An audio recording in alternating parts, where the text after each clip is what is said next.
Things, as Jennifer said before, many different areas of politics that you might be interested in. Who wants to be an MP? Anyone want to be an MP? Just the one? Well, up there. Okay. Anyone interested in diplomacy or international relations? You over there, civil service, foreign office, that kind of thing? Brilliant. Me too. I'm interested in foreign affairs and international development. Now, doing a politics degree allows me to explore that. I've been to the Home Office, I've been to the Treasury, through the help of Rachael and her organisation Voting Counts. Getting your degree will help you explore that option and find out what niche within that sector you want to go into. So part of my degree involves foreign policy, international relations, philosophy. You learn about Descartes, Marx, all these different philosophers and how they think and why they think that the left might believe that the person is king, whereas the right might think we're all part of a community and more an individualism over collectivism maybe. So there's lots of different areas that you'll study. Aspirations, like I said, I want to go into the Middle East, I want to learn Arabic, I want to go into diplomacy, conflict resolution. Academic life, there's a big step up from college to university. You've got a lot more individual responsibility. Now you might go into a college, you might go into a class at college in maths and think, right, okay, I'm learning about this in maths today, now I'll learn more about it. At university it's the other way around. You know that you've got a lecture coming up on a particular subject. You've got to learn a lot of that subject before you walk into that lecture. If you walk into a lecture and they say, right, what is A, B or C, and you go, I don't know, so I didn't read the text. 9 times out of 10 they'll go, right, okay, if you're not interested in my lecture, walk out of the class. You've got to walk in there with basic knowledge of what you're about to learn. That's a big part of it. You have libraries, you have lots of facilities available to you to do that. Well, there's other areas of academic life, the big step on? It's kind of important because when you're at sixth form or college, your teachers can kind of identify if you're struggling in some areas, where at university you've got to identify your own strengths and weaknesses. If you're struggling, you need to ask because you don't have as close a relationship with your lecturers sometimes, and you've got to identify when you're struggling and you need to ask because there's so many services out there to help you. So if you don't know how to write academically, you don't know how to kind of reference properly, just ask. They're there to help you, but you need to take the initiative and kind of put yourself forward and be like, I am struggling. Absolutely. It is, like Rachel says, it's very much on you to go to those people, to go to your tutor and learn more about it. The importance of society. So like I said at the beginning, society is so important to get involved in. I'm a member of the cross team, I'm a member of the Politics Society president, I'm a member of the Party Political Society. I tried kayaking over the summer, apparently there's a kayaking society. If you want to make friends early on, it's a big worry for people going into university thinking, God, this is so big and there's so many people here. Get involved in society. So many of my friends got to the end of the first year, so I wish I joined society at the beginning. I wish I did this, I wish I did that. Don't make that mistake.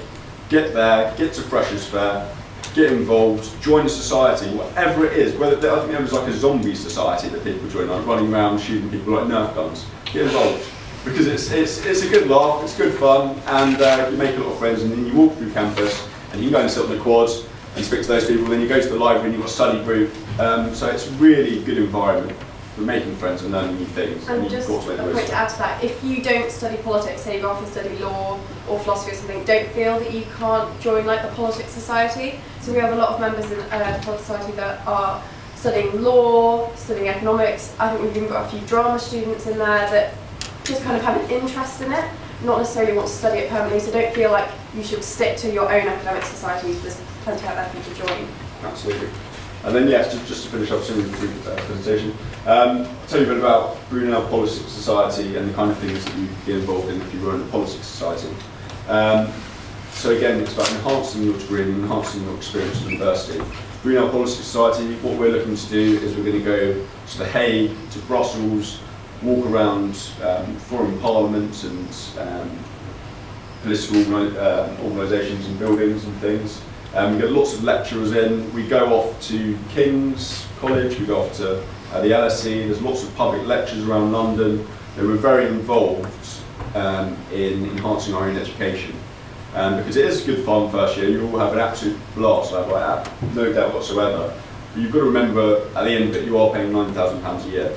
And you do want to get your money's worth, and societies are a massive part of that.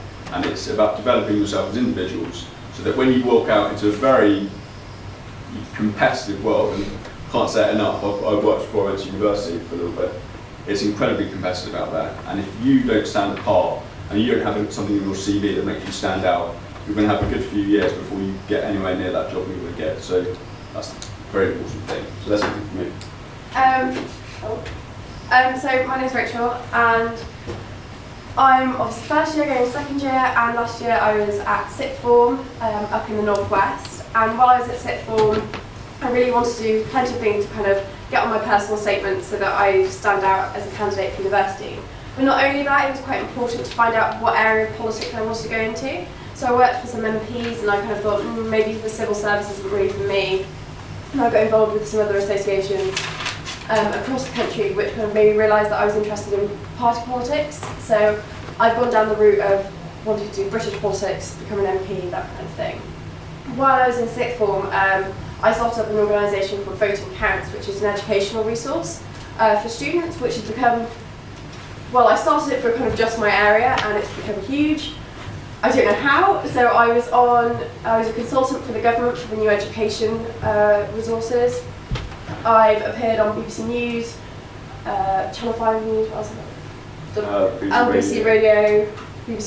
Done loads of kind of things that were in the run-up to the election, talking about young people and politics.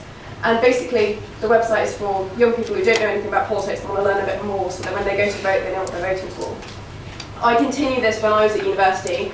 Used the Politics Society, who have been like majorly supportive of me. I wouldn't have been able to do half the things I've been able to do without the help of the university, the lecturers on the society. So we held a few events with MPs, getting MPs into the university so you could actually speak to them. We had a general election party with themed cocktails, drinking games, and some like quizzes and things, which was really fun. But in terms of my course, I've obviously, in my first year, did straight politics, which concentrated more on British politics as opposed to Harvey's course, although it did cross over quite a lot. But then I decided that I quite wanted to do some of the history modules this year. So I've actually changed this summer to history and politics, which is something you can do if you're finding that you have an interest in some of the modules that aren't available on your course. You can speak to your university and say, look, I have a real interest in the history modules, is there any way I can go across the subjects? As Dr. Jennifer was saying before, research is really important, and something that we did in our first year in Brunel is we got to do our own research project. So I did a project about whether your social class influences whether you vote Lib Dem, which was quite interesting, and we got to use a lot of statistical software, which is mind-numbing, but once you've done it, it's so rewarding. You can actually go to an interview and be like, I can do SPSS, which is statistical software. And then I'm doing a placement year as part of my degree, so it's a 4-year degree. So in my third year, I'll go do a year in industry. It could be paid, it could be unpaid. But in order to give me the best position, in order to go into that competitive market to get the year placement, I'm actually doing a placement over summer. So I'm doing 12 weeks unpaid at Cancer Research in their Public Affairs department. So while I'm there, I'm organising events for MPs, contacting them, telling them what the cause is about cancer research, getting them involved, and helping lobby them on policy. As I said, in the future, don't know what I'm going to do for a few years, and then eventually I'd like to go into politics and become an MP, but in the meantime I want to do something different. So the internship I'm doing at the moment is exploring a few different avenues of things I haven't done before. The reason I chose Brunel, it's important to think about why you're actually choosing the universities you're looking at. I chose Brunel because it's a campus university, it's right on the doorstep of London. It's really coursework intensive, which I wanted. I found that my coursework was stronger than my exams. And you can go on my uni stats or something, which can tell you a lot about the coursework percentages. And yeah, Brunel's great.